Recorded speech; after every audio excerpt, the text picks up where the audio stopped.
ईशोपनिषद के 12वें, 13वें और 14वें मंत्र का प्रकरण चल रहा है। इसमें संभूति और असंभूति की चर्चा की गई। संभूति का अर्थ कार्य जगत और असंभूति का अर्थ कारण जगत। मंत्रों का संकेत तात्पर्य इसमें है कि हम संभूति और असंभूति दोनों को साथ में लेके चलें और इससे मृत्यु को भी पार करें और परमपिता परमात्मा के आनंद को भी प्राप्त करें। ये विषय आपके सामने पिछले दिनों रखा जा चुका है। इस मंत्र में संभूति और असंभूति इन शब्दों का दूसरा अर्थ भी विद्वानों ने, विवेचकों ने, टीकाकारों ने किया है। उस अर्थ के अनुसार इन मंत्रों को हम कुछ और भिन्न ढंग से देख सकते हैं। संभूति शब्द का उन्होंने अर्थ किया सत्ता। सत्ता यानी विद्यमानता। अच्छी प्रकार से सम अर्थात अच्छी प्रकार से भू धातु सत्ता अर्थ वाली है, भू सत्तायाम। तो अच्छी प्रकार से सत्ता का होना संभूति अर्थात विद्यमानता, बनी रहना, किसी वस्तु की विद्यमानता, सत्ता का बना रहना अर्थात नित्यता। तो जो संभूति की उपासना करता है अर्थात इस संसार को नित्य के रूप में देखता है, संसार के सभी पदार्थों को नित्य ही नित्य देखता है, इसी ढंग से चलता है, वो व्यक्ति संभूति की उपासना कर रहा है। और संभूति के विपरीत असंभूति अर्थात जो असत्ता की, विनाश की, अनित्यता की उपासना कर रहा है। इन मंत्रों में असंभूति के लिए विनाश शब्द भी आया है और उस विनाश शब्द का संकेत लेकर के असंभूति का अर्थ असत्ता, अनित्यता ये भी किया जाता है। तो जो व्यक्ति सबको नित्य ही नित्य देख करके चल रहा है वो संभूति की उपासना कर रहा है, और जो सबको अनित्य ही अनित्य जान करके चल रहा है वो असंभूति की उपासना कर रहा है। आप आध्यात्मिक क्षेत्र में देखेंगे भिन्न भिन्न मान्यताएं आज भी समाज में प्रचलित हैं, वर्षों से, सैकड़ों सालों से चली भी आ रही हैं। जो संभूति की उपासना करता है, जो नित्यता की उपासना करता है, वो हर चीज को नित्य ही देख रहा है। वो आत्मा और परमात्मा को तो नित्य मान ही रहा है, वो इस संसार को भी नित्य ही मान करके चल रहा है। इस तरह से जीवन जी रहा है जैसे कि ये शरीर, ये जीवन चलता ही रहेगा। आत्मा परमात्मा को नित्य मान रहा है, वहां तक तो बिल्कुल ठीक है, लेकिन अगर वो इस शरीर को, इस जीवन को, इस सृष्टि को भी नित्य मान करके ही व्यवहार करे तो इसके अंदर दोष आएंगे। इसलिए मंत्र में कहा जो संभूति की उपासना करते हैं वो और अधिक निचली स्थिति में जाते हैं। अकेले संभूति की उपासना, अकेले इस दृष्टि से संसार को देखना कि सब नित्य ही नित्य है, तो वो घोर अंधकार को प्राप्त होगा। इस सृष्टि को नित्य मानने वाले संप्रदाय भी हैं जो इस सृष्टि की उत्पत्ति और प्रलय को स्वीकार नहीं करते हैं, और इस शरीर को मौखिक रूप से तो सभी नष्ट होने वाला स्वीकार करते हैं, क्योंकि वो अपने निकट अनेकों को शरीर छोड़ता हुआ देखते हैं, मरता हुआ देखते हैं। इसलिए समाज में ये तो कोई दुस्साहस नहीं कर सकता, ये तो कहने की हिम्मत नहीं जुटा सकता कि मैं मरूंगा नहीं, या कोई शरीरधारी मरेगा नहीं। ये सब स्वीकार करते हैं कि मरेंगे, एक दिन मृत्यु अवश्य आएगी, लेकिन वास्तव में इस रूप में हर व्यक्ति नहीं देख पाता। अंतिम समय तक उसकी यही इच्छा रहती है कि ये जीवन चलता रहे, ये संसार चलता रहे, जो मैंने कमाया है वो मेरे पास बना रहे, जो पद प्रतिष्ठा मैंने पाई है वो मेरे पास बनी रहे। महाभारत का प्रसंग है, युधिष्ठिर और यक्ष का संवाद, जिसमें पांडव एक एक करके जल लेने के लिए जाते हैं और यक्ष के उत्तरों को न देने के कारण वहां मूर्छित होते जाते हैं। अंत में युधिष्ठिर पहुंचते हैं और कहते हैं कि मैं तुम्हारे प्रश्नों का उत्तर दूंगा। तो यक्ष ने जो प्रश्न किए उनमें एक प्रश्न यह था कि संसार में सबसे बड़ा आश्चर्य क्या है? संसार में सबसे बड़ा आश्चर्य क्या है? युधिष्ठिर का उत्तर था, अहनि अहनि भूतानि गच्छन्ति इह यमालय। प्रतिदिन यमालय की तरफ यानी मृत्यु की तरफ प्राणी जा रहे हैं। प्रतिदिन कितने प्राणी मरते हैं ये सब देख रहे हैं। अहन्यहन्य भूतानि गच्छन्ति इह यमालयम, लेकिन शेषा स्थावरम इच्छन्ति किमाश्चर्यम अतः परम। लेकिन जो बचे हुए हैं वो हमेशा ये चाहते हैं कि हम बने रहें। वो इस रूप में अपने को नहीं देख पाते कि मैं भी एक दिन मरने वाला हूं, ये जीवन कभी भी जा सकता है लेकिन मैं कभी भी जा सकता हूं, इसको वो अनुभूति के स्तर पर नहीं ले पाते। तो शेष जो है वो स्थिरता को ही चाहते हैं कि मैं बने रहूं, मैं बना रहूं। तो युधिष्ठिर की दृष्टि में है कि किमाश्चर्यम अतः परम, इससे बढ़कर के आश्चर्य की क्या बात है कि मरता हुआ देख करके भी व्यक्ति अपने बारे में यही सोचता है कि मैं बना रहूंगा, ये सब मेरे मित्र बंधु मेरे निकट बने रहेंगे। ऊपर से हमको यही दिखता है कि हर व्यक्ति जानता है, समझता है कि मृत्यु आएगी, लेकिन युधिष्ठिर भी इस बात को स्वीकार नहीं कर पा रहे हैं कि हर प्राणी अपनी मृत्यु के लिए तैयार है, मृत्यु को स्वीकार कर चुका है। वास्तव में हम अपनी मृत्यु को स्वीकार नहीं कर पाते। हम भी अपने को नित्य की तरह से चाहते हैं, नित्य की तरह से बर्ताव करते हैं, नित्य की तरह से कमाते हैं, नित्य की तरह से धन संपत्ति जोड़ते हैं।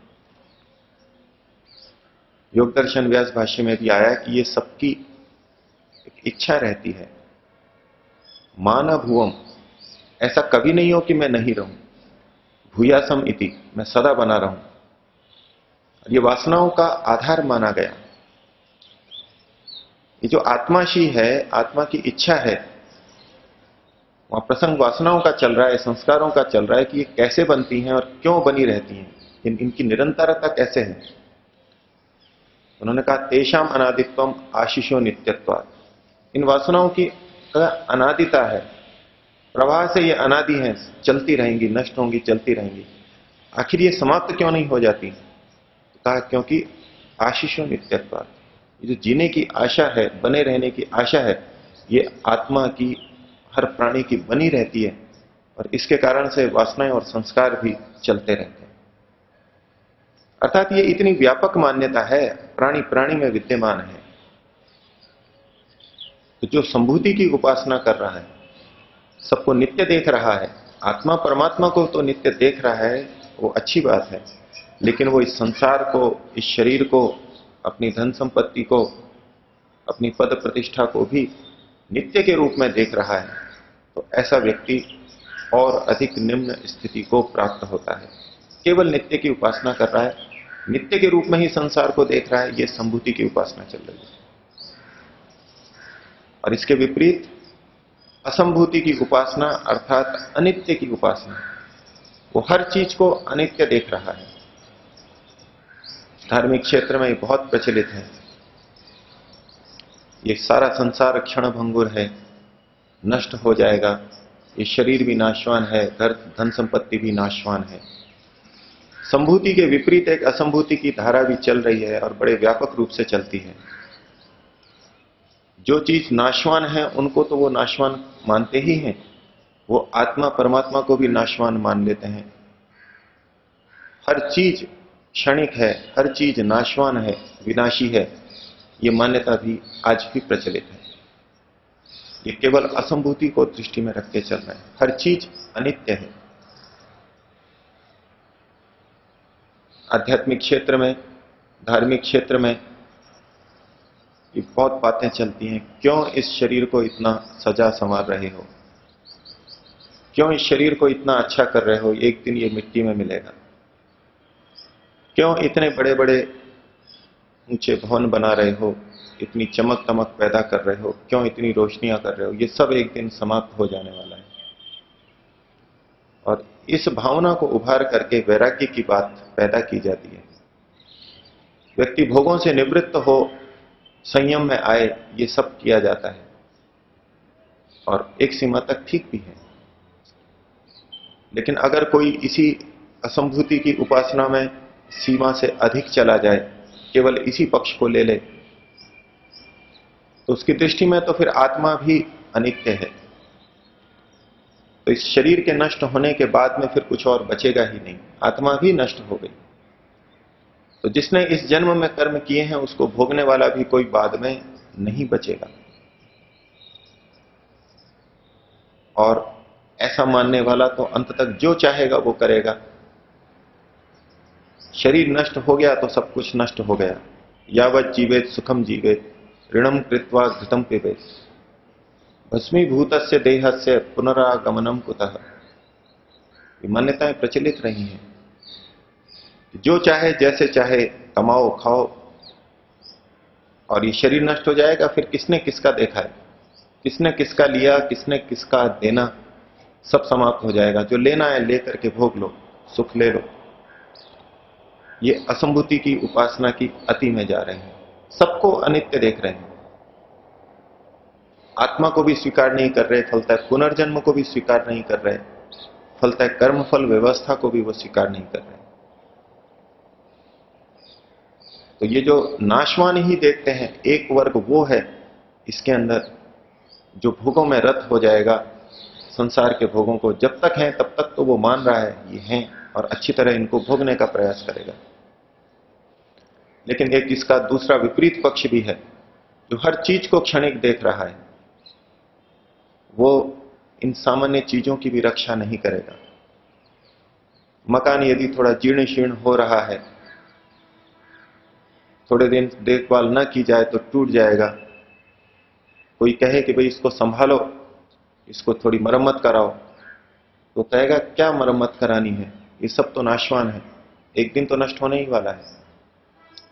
शरीर के लिए कहा जाए कि थोड़ा अच्छी तरह से शरीर को रखो, ठीक खाओ, ठीक दिनचर्या रखो, ठीक व्यायाम करो, संयम से रहो, तो क्या आवश्यकता है, ये तो एक दिन नष्ट होने ही वाला है। हर चीज नष्ट होने वाली है।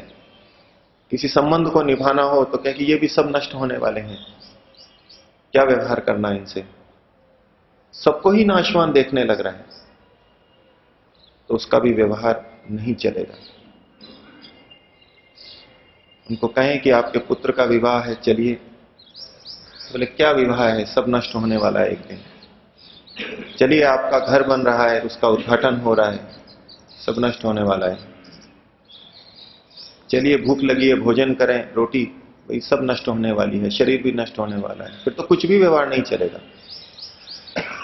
तो एकाकी रूप से अनित्य की जो उपासना कर रहा है, सबको अनित्य ही देख रहा है, तो या तो वो अत्यंत भोगों में जाएगा या बिल्कुल विरत हो जाएगा और प्रकृति की भी उपेक्षा कर देगा, तो वो भी विनाश को, घोर अंधकार को प्राप्त होगा। तो मंत्र कहता है कि जो असंभूति की उपासना करते हैं वो भी घोर अंधकार को प्राप्त होते हैं, और जो संभूति की उपासना करते हैं, केवल संभूति की उपासना करते हैं, वो और घोर अंधकार में जाते हैं। दूसरा मंत्र ने कहा कि संभूति की उपासना का अलग फल है। हम संसार की जो चीजें नित्य हैं उसको नित्य के रूप में देखें, इसका अलग फल है, और इस संसार को अनित्य देखें, जो अनित्य चीजें हैं उसका अलग फल है। अर्थात जो चीजें अनित्य हैं उनको अनित्य के रूप में देखें, जो चीजें नित्य हैं उनको नित्य के रूप में देखें। और फिर ऐसा करके तीसरे मंत्र में कहा, अर्थात 14वें मंत्र में कहा कि जो संभूति और विनाश दोनों को जानता है, दोनों को एक साथ जानता है, दोनों को ठीक ठीक जानता है, वो इस विनाश के द्वारा यानी अनित्य की उपासना के द्वारा अनित्यता का बोध रखते हुए मृत्यु को पार कर जाता है, और दूसरा नित्यता का भी बोध रखते हुए वो परमपिता परमात्मा को प्राप्त होता है, आनंद को प्राप्त करता है। जो व्यक्ति ये मान के चलता है कि ये संसार नष्ट होने वाला है, अर्थात असंभूति की उपासना कर रहा है, शरीर नष्ट होने वाला है कुछ समय बाद में, ये सृष्टि ये मकान सब नष्ट होने वाले हैं, जब नष्ट होने वाले हैं उतने को ही उसी रूप में यथावत स्वीकार करता है, और साथ ही इनकी नित्यता इनकी सत्ता को भी स्वीकार करता है कि जब तक हैं तब तक तो इनका उपयोग ठीक तरह से हो, इनको ठीक तरह से स्वीकार करना ही होगा। मकान नष्ट होने वाला है ये ठीक है, 50, 60, 100 सालों बाद में नष्ट होगा, लेकिन जब तक है तब तक तो उसकी सत्ता को ठीक ठीक स्वीकार करे और उसका ठीक ठीक उपयोग करे। तो ये संभूति और असंभूति दोनों को साथ में लेके चल रहा है, और जब वो ठीक तरह से स्वीकार कर लेगा कि ये असंभूति इस स्तर की है, ये शरीर एक दिन नष्ट होने वाला है, इतना मानते हुए भी ये मान रहा है कि ये आत्मा नित्य है, इसकी सत्ता है, विद्यमानता है, आत्मा को संभूति के रूप में देख रहा है, तो जब उसको पता है ये शरीर एक दिन नष्ट होने वाला है, अनुभूति के स्तर पे देख रहा है, तो अब वो मृत्यु से डरेगा नहीं। उसके साथ में उसको बोध है कि आत्मा नित्य है, ये संभूति की भी उपासना चल रही है, संभूति का भी विचार साथ में बना हुआ है, तो उसको इतना पक्का विश्वास है कि मृत्यु के बाद भी मैं हूं, मेरा नाश नहीं होने वाला है, मेरे को फिर से कर्मानुसार शरीर मिलने वाला है, तो वो मृत्यु से डर जाएगा। जो नाशवान चीजें हैं, नाश से जो व्यक्ति डरता है उस नाश के डर से बच जाएगा। मृत्यु तो आने वाली ही है, मृत्यु से तरने का ये अभिप्राय नहीं कि उसको मृत्यु ही नहीं आएगी, मृत्यु तो आएगी, लेकिन मृत्यु का भय उसको नहीं रहेगा। तो जो अनित्य की उपासना कर रहा है, जो अनित्य है उसको अनित्य देख रहा है, तो वो शरीर के नष्ट होने पर उसकी संभावना को देख करके व्यथित दुखी नहीं होगा।